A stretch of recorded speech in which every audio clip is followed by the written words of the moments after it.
Todd, why are we standing in a sewer? This is creepy. It's dirty and disgusting.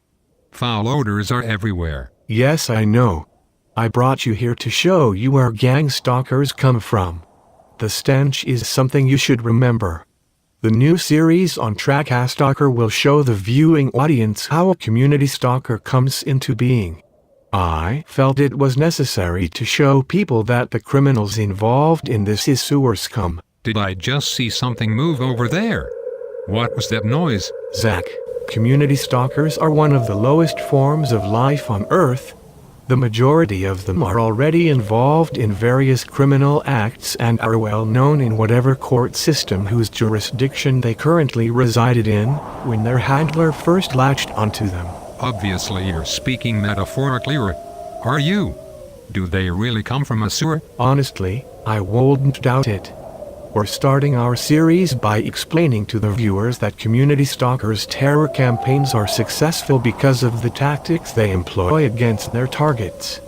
Gang stalkers never physically confront their targets and go to great lengths to hide their identities. For example, in order to gain knowledge of their targets, intimate knowledge, they must gather intel. One trick they use is to call a target up on the phone and pretend to be a customer service agent from the target's energy provider, like your local electric company. How does that help them to gather intel? Well,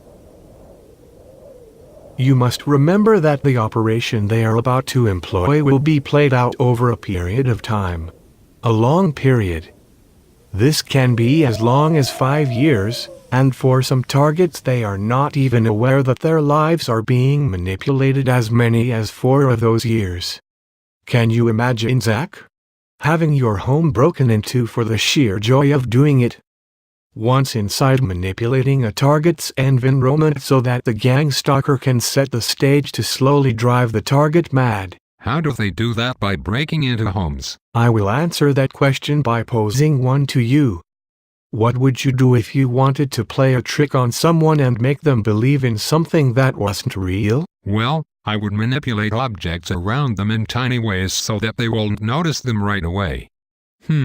Something like, I don't know, maybe after breaking in on prior occasions, I would photograph the interior of the residence and then go to Walmart and buy the same item in a different color, and then the next time I broke in, replace the target's item with the identical one I bought but of a different color. Like a tiny figurine or a Kool-Aid pitcher. Wow, you are better at this than I thought, Zach. I chose well when I asked you to assist me in the production of the new series. Have we decided on a name yet? How about? Possums in a daisy patch? Or wait, noodles for brains? What do you think of that? Get out of here. Those titles make me wanna puke. The title should be catchy, witty and eluding. Taps will announce the series on the next show. However, if between now and next week any of you would like to recommend a name, please email us with your suggestions. But please, use your head. We have already had suggestions that would suggest we are referring to online scum. There has been a variety of suggestions that include Paisley Makes Me Puke and Christian Noodle Soup. Hectares. Some of these names are of no interest and are no more exciting than the online YouTube criminals whose tiny brains thought of them to begin with. Thoughts too funny, Zach? We want you to remember that although we are having a lot of fun making this series, that it represents a critical topic. Criminals posing as a citizen patrol group who have visions of grandeur and enjoy the feelings of empowerment that we suspect is given to them by the organizations in the United States government, has convinced themselves that because a person of authority has supplied them with the means with which to carry these attacks out, that it by no means makes it legal. For example, because a lawmaker gets a law passed through Congress through manipulating those signing off on the bills would never stand up to scrutiny in a criminal trial if it were found to violate the fundamentals of our Constitution. It's sorta like running around saying it's legal because you carry a badge yet you lack the authority to enforce it when it comes right down to it. If you are a gang stalker, your day is coming.